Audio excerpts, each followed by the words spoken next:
The Syrian civil war reignited over the weekend, with rebel forces capturing the major city of Aleppo, threatening to bring the Bashar al-Assad regime to the brink. After 4 years of relative peace, dormant front lines have been jolted back into conflict.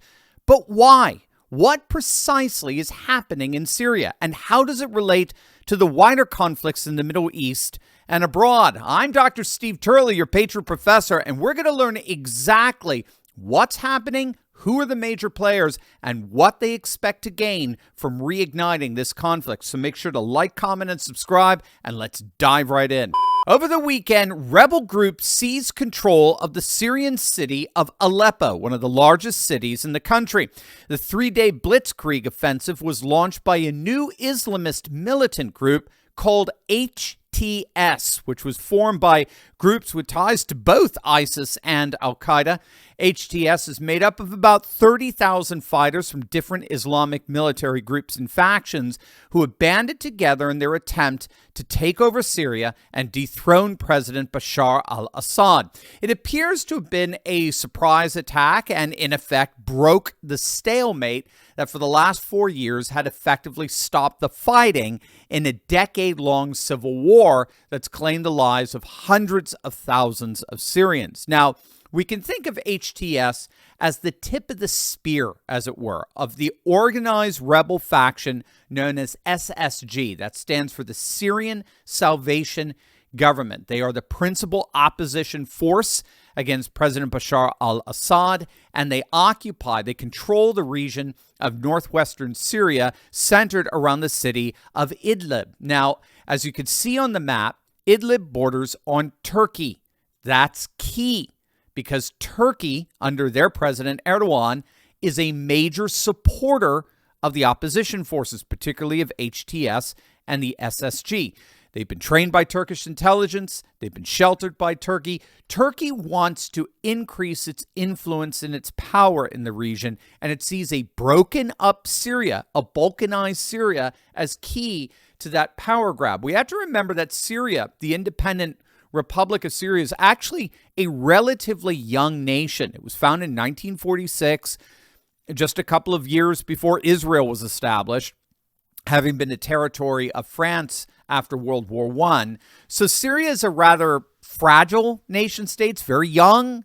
It's very diverse in terms of the ethnic makeup of its regions. And as we've seen, it's not in the least naturally or organically united. Turkey is exploiting that disunity by supporting the rebel forces in the north. Now, over and against this is Russia. Russia, along with Iran, is very, very pro-Assad, and Russian and Iranian forces have been instrumental in helping Assad maintain governance over, anywhere between 60 to 80% of Syria in the midst of this decade-long civil war. However, the involvement of Russian and Iranian forces in the Syrian civil war is provoking yet another power in the region to get involved, and that is where things start to get very interesting indeed.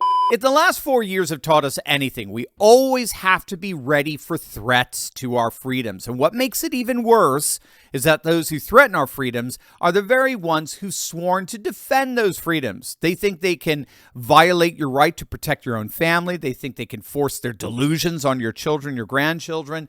They think they can control the media and hide the truth from you. But here's the key. They cannot take away what they never gave you.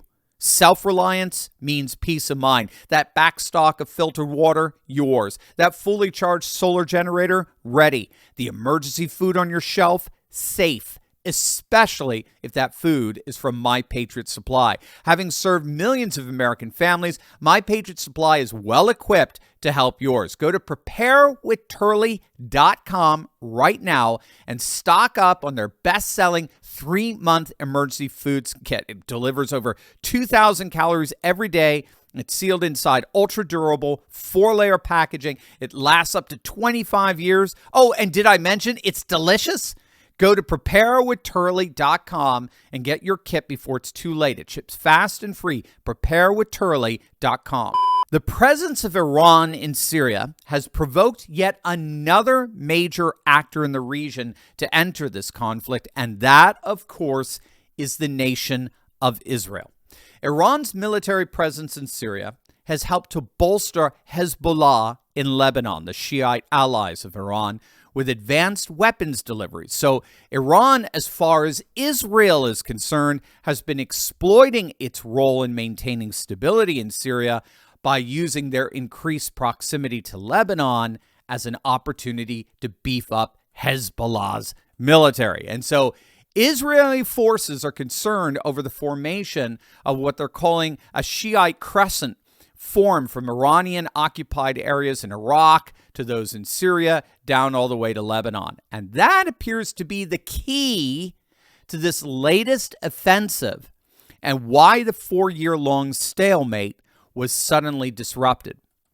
The two key allies of the Assad government, Russia and Iran, and by extension Hezbollah,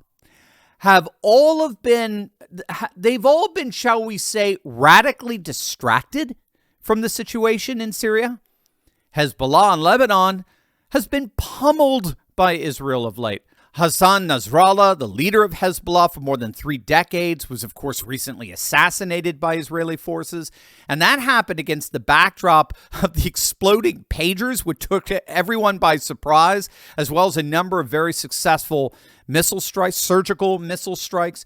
Iran, too, has been licking its wounds with its conflict with Israel. It certainly hasn't been able to help with the pummeling of Hamas and Hezbollah. A string of their top commanders have gotten assassinated in that Israeli strike on their consulate in Damascus. And on top of all that, Russia, of course, is focused on Ukraine, especially in light of the major escalation in the conflict with the lame duck President Joe Biden having recently authorized Ukrainian forces to use attack missiles inside Russia. These are U.S.-made long-range missiles.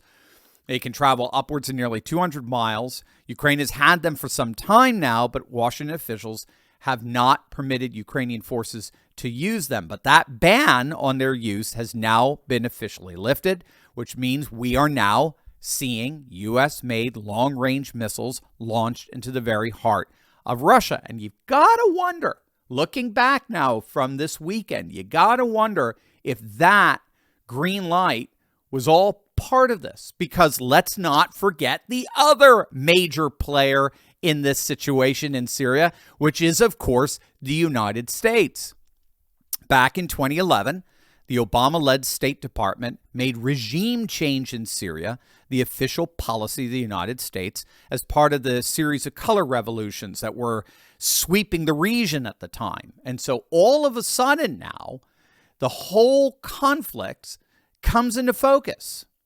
The United States, Israel, and Turkey, a sort of quasi-NATO force, has seized on the unique opportunity they have, given Russia's and Iran's distractions, to try to give another go at getting rid of Assad. Israel wants Assad gone, especially given his alliance with Iran. Turkey wants Assad gone, given how he stands in the way of their influence in the region. And, of course, the United States wants Assad gone, given his alliance with Russia. And so I think in many respects, we saw the convergence of a number of complex dynamics in the region come together to launch what was indeed a very successful offensive at capturing the second largest city in Syria. Will it work? I don't think so.